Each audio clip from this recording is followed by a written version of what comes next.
you'd better watch out because we're not playing. Fourth round, Conor Benn knockout. So I've got to lean towards Chris.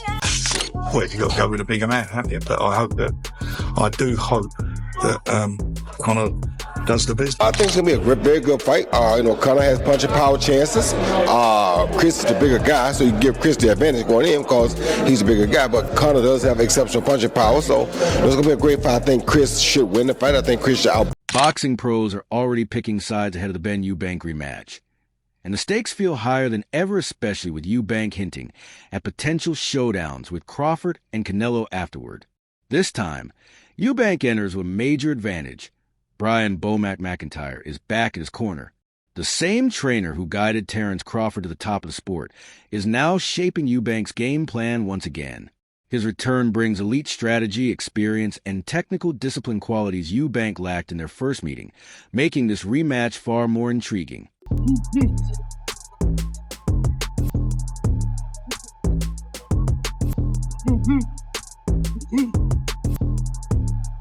Bomac isn't just another name. In Eubank's corner, he's a true strategist. He's already explained why he immediately agreed to work with Eubank Jr. again. He's at the top, so I jumped on it right away. McIntyre told Ring Magazine. Chris has that killer instinct. He knows what it takes to get it done. Training him is easy because he works so hard.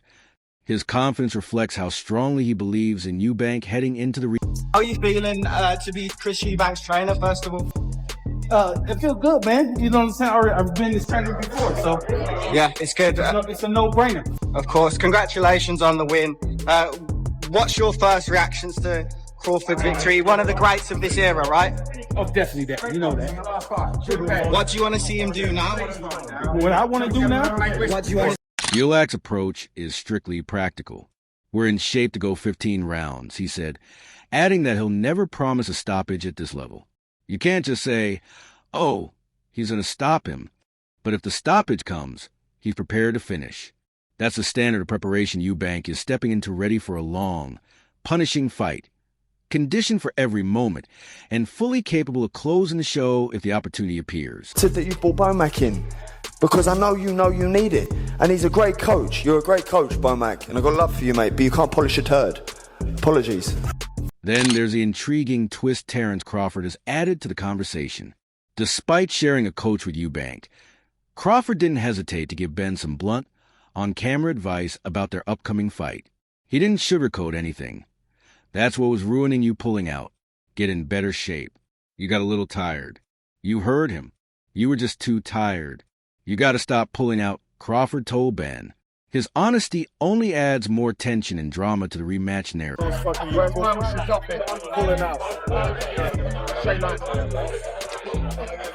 There's few adjustments that need to be made and we just work on it, you know what I mean? Get it more shape. You heard him. That's it. Too tired, though. That's it.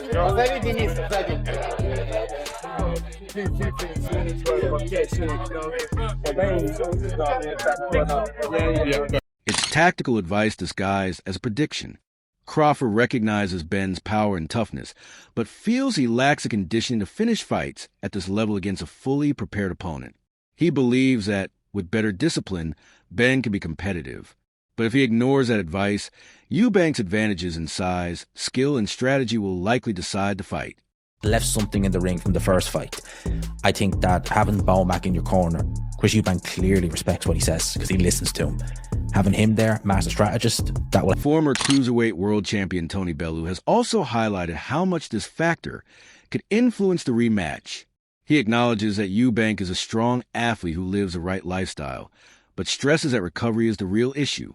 According to Bellew, Eubank's body went through hell that night. He pointed out that Eubank's hospital visit after the first fight wasn't only about the rehydration clause, it was also due to the heavy shots he absorbed. Bellew noted that Eubank took more punishment in that bout than he had in years. While Bellew believes Eubank can deliver another high-output performance, he warns that the accumulated damage might surface, turning this rematch into a physical battle as much as a tactical... Who wins in the rematch, Eubank Jr. or Ben? Conor Benn from the first fight, and he wins on points on Saturday night. So you don't think Bomac going to benefit Chris in any way? You could get benefits of it. Yeah. But it doesn't mean he can still stop. You can't keep Conor Benn up. But Conor Benn this time will do. Eddie Hearn, Ben's promoter, views the rematch from a different but complementary angle. He believes Ben can win, but only if Eubank Jr.'s corner feels compelled to step in. Hearn emphasized the grit and stubbornness that define Chris in the ring. Eubank Jr. is a tough man, he said. He's stubborn, and that stubbornness is part of what makes him who he is. However, Hearn also suggested if the fight becomes too punishing, Eubank's team might intervene. After the first fight, their reaction hinted at a sense of, we don't need to do... Actually, that night in hospital, and Eubank was there for several days. And there was definitely a feeling of, are they going to want to run it back? I mean, the money's obviously huge, but do you want to go to those places again? And, I have to give, despite our differences, I have to give Junior respect because he went to some deep places that night. Both of them did. And they're choosing to run it back and go to the same places where they will definitely be. This implies that although Eubank is fiercely determined, his team may have a limit to what they're willing to risk. Hearn suggested in the late rounds, there could be quiet discussions about whether to let him continue, adding a psychological dimension to the rematch. Fourth round, Conor Benn knockout. So I've got to lean towards Chris. Stoppage points. I've heard a lot of people saying before 6 rounds. I think regardless of whichever way the fight. He's also considered Eubank's personal life. With the recent announcement that Eubank is expecting twin boys, Hearn hints at quiet shifts in priorities. He isn't suggesting Eubank will ease up, but rather reminding fans that fighters are human age, family, and financial security can all influence split-second decisions. And Chris Eubank this Saturday. I know he's a big underdog with many, and it's a bit of a punt to me taking this prediction, but I expect Conor Benn to win early. Both of these fighters have been inactive over recent years. Eubank himself has made the stakes crystal clear. He's already looking past Ben and toward even bigger challenges. Speaking to Sky Sports, he said it's a big fight, and one I'm watching closely because after I dispatch Conor Benn for the second time, I'd love to share the ring with either Canelo Alvarez or Terence Crawford in 2026. Feasible that one of these two could fight Terence Crawford. The winner of this fight can fight. I saw Chris Eubank saying Eubank v Crawford in 2026. I don't want to be rude because Eubank beat Conor Benn. It was out of his weight class. But at the moment, these guys are levels behind Terence. He's framing this fight as both a legacy moment and a stepping stone. Eubank wants the biggest, most high-profile matchups in the sport, and he's making it clear that Ben is simply a stop on that path. He also hopes to close the rivalry for good. Any type of significant victory, and I don't see a trilogy, he said. But who knows? It could be another fight of the year contender, and then we might have to do it again. My job is to go out there. Chris Eubank Jr. Conor Benn fight does absolutely nothing for me. Really? Yeah, Chris Eubank Jr. lost to George Groves, he lost to Billy Joe Saunders, he doesn't box, he boxes once a year. He looked terrible in his last fight. He was slow with his jab, he was leaving his chin in the air, his balance looks like it's gone. He's 36 years old, talking about fighting Canelo Alvarez and taking on all these top... He was talking about Triple G for a while, who's now gone 40 and retired. Eubank Jr.'s camp is stacked. With Bomac's strategy and experience, Eubank's own confidence and conditioning, plus lessons learned from their first fight, he enters a rematch with a clear edge in preparation and mental readiness. Ben faces a narrower path. He must follow Crawford's advice, preserve his stamina, and stay composed against Eubank's size, reach, and tactical intelligence. Physically, Eubank holds the advantage, having fought Ben at middleweight last time, 2 classes above Ben's usual weight, and facing the same rehydration restrictions on fight morning, preventing any overnight... Contracted in now. I know what he is, what he's capable of. So in that aspect, the next fight, for me, should be a hell of a lot easier. Carl Froch has also shared his take on the rematch, and interestingly, he's leaning toward Conor Benn this time. The former super middleweight world champion, who once sparred with Eubank Jr., discussed the fight on Sunsport's No Glove Lost episode. While acknowledging that Chris Eubank Jr. holds a size advantage and is technically a slight favorite, Froch believes Ben's youth and freshness could make the difference. Size-wise, Eubank is probably the favorite, even closer to a slight favorite than the first time. Frock said. He's got that edge, no doubt. But for my pre-fight prediction, I'm probably going to pick Conor Benn. His youth, freshness, and what he's learned from their first fight could be enough to tip the balance in his favor. His reasons for being sort of annoyed with Eddie Hearn and the British Boxing Board of Control, because he's been fined quite a lot. Yeah. He got fined for not making the weight. I know he's supposed to make the weight. I think it was £500,000. But the Board of Control do a fantastic job, and they're there for the safety of the fighter. And I personally know Robert Smith, and he does a great job. So for him to slag off Robert Smith, I think that's a mistake, and one that'll... Frock's perspective makes sense considering what Benn gained from their first fight, facing a bigger, more experienced opponent. He had to adapt on the fly and, despite losing on points, display grit and tactical growth. Frock is essentially banking on that learning curve. Benn no longer carries the inexperience he had when he first stepped into the ring with Eubank Jr. We'll just get one quick one. What's your reaction to Chris Eubank Jr. coming to the press conference? Looking forward to it? Yeah, it's good. It's going to be, exciting, man. You got any word for him? No, just excited to have you there, mate, and be part of it. We're missing you. Frank Warren also shared his thoughts, framing the rematch as a classic battle of size versus skill. He highlighted that Conor Benn boxed extremely well in their first encounter, far better than many had anticipated, but ultimately Eubank Jr., as natural size, gave him the edge on the scorecards. I just, keep thinking the big guy will beat the little guy, Warren told Box Nation. He explained that Benn's performance was impressive from the start. Conor boxed very well in the last fight, much better than I thought he would. But in the end, size mattered. Warren added that Benn might feel more comfortable this time and could have grown into the weight. To win, he'll need to assert himself early, stay aggressive, and impose his boxing from the opening bell. He's got to jump on him from the beginning. Jump on Junior and be the boxer. If he can do that, he has a chance. Benn's dangerous early in that fight, in my view, because he's coming with all that stinging venom and kind of pent-up aggression that he's developed over the last 2.5 years. But I think Eubank's fought the better level of opponents, even though he's aged 2.5 years and he's been knocked out by Liam Smith. Frank Warren is emphasizing a point most boxing fans already understand. Conor Benn must be more aggressive from the start to have a real chance. He needs to leverage his conditioning, maintain relentless pressure, and dictate the pace while the physical differences between him and Eubank Jr. are still manageable. Essentially, Warren is saying Benn's best shot lies in controlling the fight early before Eubank's size and strength begin to dominate. Amir Khan, who was once linked to a potential bout with Benn before retiring in 2022, sided with a bigger man. Eubank Jr. speaking on NFL TV. Khan acknowledged that Benn has more to give and plenty left in the tank. I think Conor will do more, because he has a little bit left in the tank. He could have done more, but maybe he was holding back, Khan said.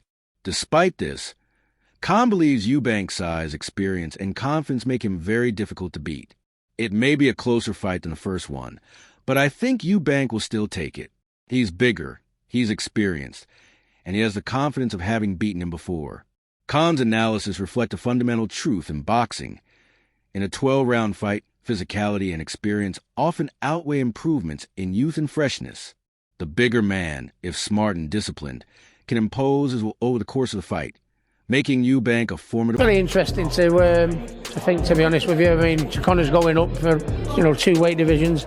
He's not fought anyone like the people that Eubank Jr. has fought, at his own weight, let alone 2 weights above. So it'll be very interesting. But Conor has a huge self-belief and drive, to be honest with you. A drive like his dad, the Benn family. I've never seen a family with more drive and determination. So I think everything's pointing at Chris Eubank. Sean Porter shared a perspective after sparring with Conor Benn, giving Eubank Jr. the edge while highlighting important nuances regarding weight and size. You're not losing that weight, you're carrying it, but you're also carrying an experience. Porter told Seconds Out, and one of the things he's carrying is that he's fighting a guy who's legitimately taller and bigger. Porter explained that even after avoiding some of Eubank's big, explosive punches, Benn struggled to figure out how to effectively get at him. Porter's observations underlined that, while Benn may be fitter and smarter this time, the physical challenge remains significant. Eubank's height and reach, combined with his ability to absorb punishment and maintain forward momentum, continue to be major obstacles. Even tactical improvements can be neutralized by these inherent physical advantages, making Eubank a formidable opponent. Finally, I've got to ask you, Eubank Ben, next week. Who are you picking and how? Conor Benn. I feel like Conor Benn is a professional fighter, and I feel like he's got the ferocious ambitionness to stop. Liam Smith, the only boxer to ever stop Chris Eubank Jr., has a slightly different take this time. Smith, who lost a 10-round rematch with Eubank in the same year, is giving Ben a bit more respect than before.